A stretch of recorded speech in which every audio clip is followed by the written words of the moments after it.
ઋષિમાં 24 તીર્થંકર કેમ? ભરત અને ઐરાવતમાં જ 24 તીર્થંકર થાય છે, જ્યારે મહાવિદ્યમાં તો અસંખ્ય તીર્થંકર થતા રહે છે. ત્યાં ઋષભદેવ અને મહાવીર સ્વામીની વચમાં અસંખ્ય તીર્થંકર થયા છે. અરે ઋષભદેવ અને અજીતનાથ પ્રભુની વચમાં પણ અસંખ્ય તીર્થંકરો થઈ ગયા છે. એક સાગરોપમ કાળમાં અસંખ્ય તીર્થંકરો થાય છે, માટે 24 તીર્થંકર છે એમ કહી શકાય નહીં. એક પછી એક એમ હર માળા રૂપે તીર્થંકરો થાય છે. મોક્ષમાર્ગના પ્રણેતા અનાદિના છે. માત્ર ભરત અને ઐરાવતની અપેક્ષા જ 24 તીર્થંકરની વાત છે, કારણ કે આ ક્ષેત્રમાં કાળના તબક્કા બદલાય છે, જ્યારે મહાવિદ્યમાં એક જ કાળ છે. અહીંયા શિયાળો, ઉનાળો, ચોમાસું આ બધી ઋતુઓ દિવસ રાત શેના કારણે છે? કાળના કારણે છે. માટે કાળની અસરો પ્રત્યેક દેખાય છે. તેની મોટામાં મોટી અસર 6 આરા છે. તેમાં તીર્થંકરોના જન્મનો કાળ ચોથો આરો છે.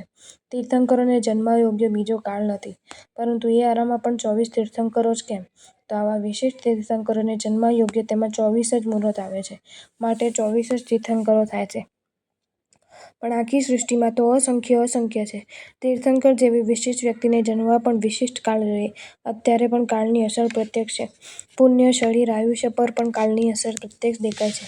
તમારા શરીર, સંઘયન બળ, આયુષ્ય ઘટવામાં કાળનો પ્રભાવ છે, માટે કાળની પકડ પ્રત્યક્ષ છે.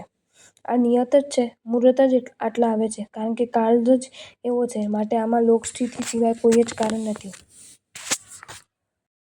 જો તમને આ વિડીયો ગમ્યો હોય તો આ વિડીયોને લાઈક કરો અને શેર કરો, અને આવા જ નવા વિડીયો જોવા માટે જૈન ફેક્ટ્સ એન્ડ સ્ટોરીઝની ચેનલને સબસ્ક્રાઈબ કરો. ધન્યવાદ.